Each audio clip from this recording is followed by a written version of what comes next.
dizendo: eu preciso ser batizado por ti, e vens tu a mim? Mas Jesus lhe respondeu: deixa por agora, pois assim nos convém cumprir toda a justiça. Então João consentiu. Assim que Jesus foi batizado, saiu logo da água. Nesse instante, abriram-se-lhe os céus, e viu o Espírito de Deus descendo como pomba e pousando sobre ele. E uma voz dos céus disse: este é o meu Filho amado, em quem me comprazes. Irmãos, nós vamos estudar hoje sobre o batismo de Jesus. Por que foi preciso Jesus ser batizado? E o que aprendemos com este episódio? O que nós podemos aprender com este acontecimento? Nós vamos aqui pontuar algumas coisas neste texto que é importante aqui para a nossa reflexão esta noite. Em primeiro lugar, a primeira coisa que a gente vai ver aqui é que o batismo de Jesus, ele é o pontapé inicial do seu ministério. Jesus aqui, quando se dispõe a ser batizado pelo Batista no Rio Jordão, Jesus, ele tinha quase 30 anos, quando ele começa, ou quando ele começou o seu ministério. É o que está registrado lá em Lucas, no capítulo 3, versículo 23. Lucas, com muita precisão, diz que Jesus tinha quase 30 anos quando vai ser batizado por João Batista. Jesus, irmãos, ele morava na cidade de Nazaré, que era um distrito da Galileia. Existem alguns textos que mostram isso, que mostram que Jesus residia nesta pequena cidade de Nazaré, que fazia parte do distrito da Galileia. Como, por exemplo, Lucas capítulo 4, versículo 16, e Mateus capítulo 2, versículo 23, mostra com muita precisão a residência de Jesus na cidade de Nazaré. Jesus, irmãos, ele andou aproximadamente 96 quilômetros da Galileia até o Rio Jordão, a fim de que João o batizasse. Ele sai da Galileia, mais precisamente de Nazaré, e vai até o Jordão, e ele anda 96 quilômetros até chegar ali no Jordão, onde o Batista estava batizando ali todos aqueles que iam ali, e Jesus também vai com este propósito, vai para ser batizado. A segunda coisa desse texto que nos chama a atenção, irmãos, e que eu considero interessante, é o protesto de João Batista. João Batista, ele protesta, ele hesita, ele tenta persuadir Jesus Cristo de que não é digno de batizá-lo. É o que diz aí o verso 14. Verso 14 diz assim: mas João tentava dissuadi-lo, dizendo: eu preciso ser batizado por ti, e vens tu a mim? Nós só podemos entender o protesto de João, a hesitação de João em batizar Jesus. Nós só entendemos se nós entendermos o significado do batismo realizado por João Batista. Então, em primeiro lugar, primeira coisa que a gente precisa entender aqui: o ato de batizar-se representava o ato arrependimento de pecados. Você vai encontrar isso em todos os textos dos evangelhos que fazem menção da pregação do Batista e fazem menção do Batista batizando. Você vai ver isso em Mateus capítulo 3, você vai ver isso em Marcos capítulo 1, em Lucas capítulo 3. Está muito claro que esse batismo representava o arrependimento dos pecados. É chamado de batismo de remissão de pecados. Jesus, porém, irmãos, não tinha iniquidade. Jesus não tinha pecado. Por essa razão, João Batista hesitou quando ele pediu que o batizasse.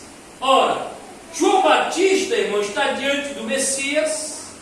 Ele sabe que Jesus é o Messias, é o enviado de Deus, é o Salvador, e ele sabe que não há iniquidade, ele sabe que não há pecado no Messias. Esta reação de João Batista é uma reação compreensível. O profeta João Batista sabia que estava diante do Messias, o qual batizaria com o Espírito Santo muitas pessoas. O batismo do Espírito Santo, ou com o Espírito Santo, prometido por Jesus, e que somente Jesus pode facultar, pode batizar indivíduos, e João sabia disso. Por isso, o protesto de João, e isso é compreensível, nós devemos entender, porque se fosse qualquer um de nós, teríamos a mesma reação.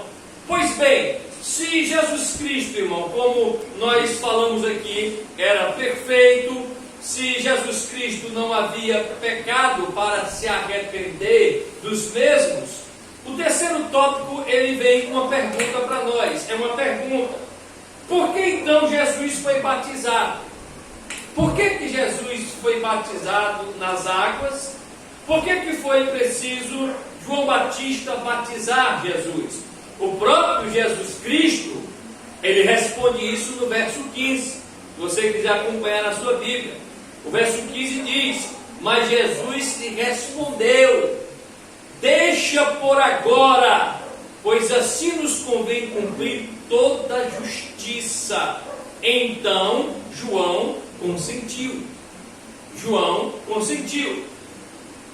Eu vou explicar isso aqui, irmão, mostrando duas coisas para você. Primeiro, preste atenção, o batismo de Jesus tinha como finalidade identificá-lo com a raça humana. Vocês estão entendendo? Esta era a finalidade do batismo de Jesus: ser identificado com a raça humana. Por isso que o profeta Isaías, no capítulo de número 53, verso 9, o profeta Isaías diz que Jesus foi identificado com os pecadores. Batismo, irmãos, é um ato ou prática de identificação. Quando nos batizamos, nos identificamos com Cristo. Quando ele se batizou, ele se identificou com os homens. Os irmãos estão entendendo? Amém. A segunda coisa que a gente precisa ver aqui nesse tópico, queridos irmãos, é que o batismo de Jesus apontava também para a sua morte, pois ele veio dar a sua vida em resgate por muito, como ele mesmo dissera lá em Mateus, nesse mesmo livro, no capítulo de número 20, versículo 28, ele disse que o Filho do Homem veio para dar a vida em resgate de muitos. Então, o batismo também ele traz uma simbologia, queridos irmãos, da morte de Cristo, que morreria para resgatar muitos, como também a sua ressurreição, onde ele ressuscitaria de forma vitoriosa e de forma triunfante. Os irmãos estão entendendo? Amém. A quarta coisa nesse texto, o quarto tópico que a gente vai analisar aqui nesse texto, que está aí nos versos 16 e 17, são as duas manifestações, né? As duas manifestações que acontecem depois que Jesus é batizado nas águas, depois que Jesus sai das águas, que é exatamente o Espírito Santo como pomba e uma voz dos céus. Está aí nos versos 16 e 17, irmãos. A partir do batismo, Jesus daria início ao seu ministério, como eu falei. O batismo nas águas é o pontapé inicial do ministério de Jesus Cristo. Os versículos 16 e 17, como eu falei, de Mateus 3, apresentam duas manifestações que são importantes para compreendermos o ministério de Jesus. Então vamos ver aqui essas duas manifestações. Primeira manifestação que a gente vê é o Espírito Santo em forma corpórea, como uma pomba que desceu sobre ele. Está aí no versículo 16. Versículo 16 mostra isso e diz assim: assim que Jesus foi batizado, saiu logo da água, nesse instante abriram-se os céus e viu o Espírito de Deus descendo como pomba e pousando sobre ele. Irmãos, o Espírito Santo descendo sobre Jesus estava revelando que ele era ungido, o Messias, conforme registrado na profecia de Isaías, capítulo 61, versículos 1, 2 e 3. Mateus aqui, que registrou esse fato aqui, Mateus não está dizendo que Jesus estaria sendo ungido naquele momento, porque ele já nasceu sendo o Messias, o Cristo, o Salvador, o Redentor. Jesus, ele já nasceu, irmão, sendo o Cristo e o Salvador. Mas a descrição do Espírito descendo sobre ele está apenas revelando sua identidade messiânica. Vocês estão entendendo? O Espírito Santo descendo sobre Cristo Jesus como uma forma corpórea de uma pomba, era exatamente uma identificação de que Jesus era o Messias, como o próprio profeta Isaías, 750 anos antes de Cristo, profetizara que o Espírito do Senhor estaria sobre ele. E agora isto acontece. Isso é uma identidade, isso é uma evidência messiânica para comprovar que Jesus Cristo, ele era realmente o Messias enviado, o Cristo, o Salvador e o Redentor. A segunda manifestação que a gente vê aqui, logo depois que Jesus sai das águas, logo depois do seu batismo, o versículo 17 mostra aí, diz que é uma voz dos céus. Uma voz dos céus. Versículo 17 diz: e uma voz dos céus disse: este é o meu filho amado, em quem me comprazo, ou em quem tenho prazer. Obviamente, irmão, que essa voz era a voz do Pai, testemunhando e confirmando a identificação de Jesus como o servo do Senhor.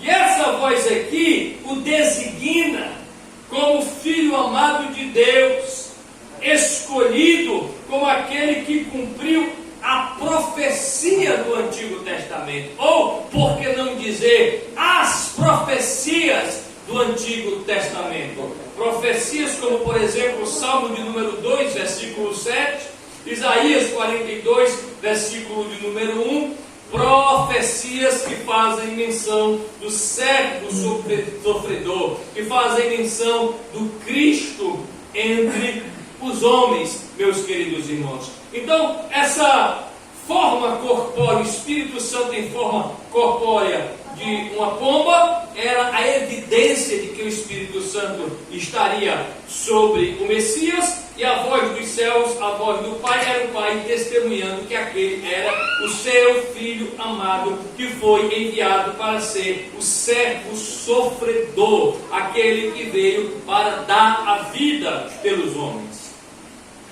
Surge uma pergunta, diante de tudo isso que eu falei aos irmãos, e normalmente essa pergunta ela não está entre as pessoas simples da igreja, mas esta pergunta se vê em lugares acadêmicos onde se discute teologia. Que pergunta é essa? A pergunta é: somente no batismo Jesus tornou-se Filho de Deus? Essa pergunta é feita e alguns afirmam que sim, né? Alguns teólogos, de forma equivocada, de forma errada, afirmam que Jesus tornou-se Filho de Deus somente a partir do batismo. Só que não. Essa interpretação, irmãos, ela foi uma das heresias chamadas ebionismo. Era uma heresia chamada ebionismo, que a igreja teve que enfrentar, teve que combater, teve que lutar contra ela nos seus primeiros anos da igreja. Nos passos iniciais da igreja, a igreja enfrentou o ebionismo, né? Que afirmava que Jesus Cristo se tornou o Filho de Deus só a partir do batismo. E nós sabemos que isso não é um fato bíblico. As Escrituras nos mostram que o ebionismo está equivocado, como também todas as seitas, como o arianismo, o gnosticismo e muitos outros grupos heréticos, muitos outros grupos filosóficos que surgiram nos primeiros anos da igreja para tentar, queridos irmãos, causar transtorno no meio da igreja, para tentar desvirtuar a cristologia bíblica, para tentar negar a divindade de Jesus Cristo,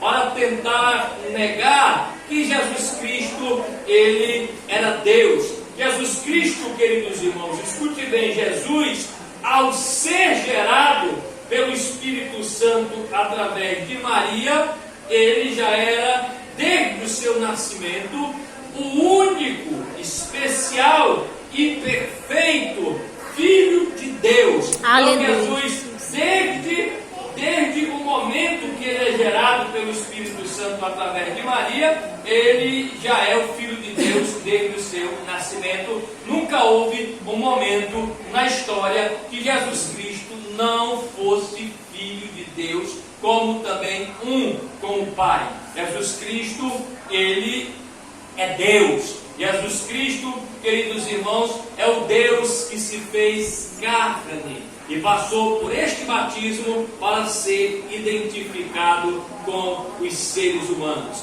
Passou pelo batismo, como passou pela tentação, como viu e provou todas as experiências dos seres humanos, com exceção do pecado, porque nele não havia pecado, porque ele era perfeito. Deus, queridos irmãos, 100% homem, mas Deus, ele, o Senhor da glória. Amém? Amém, Jesus. Vamos ficar de pé?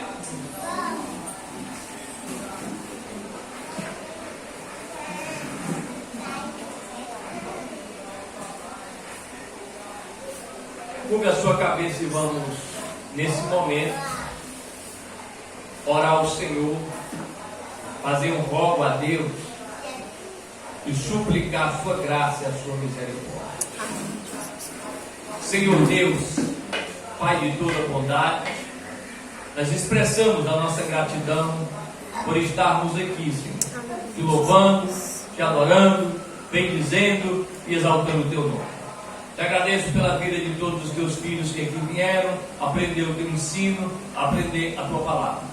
Vivemos, Deus querido e santo, em momentos difíceis, momentos tortuosos, momentos de dificuldade, mas há aqui Deus, uma igreja que tem se dedicado em aprender e ensinar o teu Evangelho. Pai querido e santo, continue sendo conosco, continue nos abençoando, continue nos sustentando, continue nos dando graça, continue nos dirigindo, Senhor, em tudo, ó Pai, pois nós somos necessitados e somos carentes de Ti. Em nome de Jesus, é o que eu lhe peço e lhe agradeço. Amém. Pode sentar.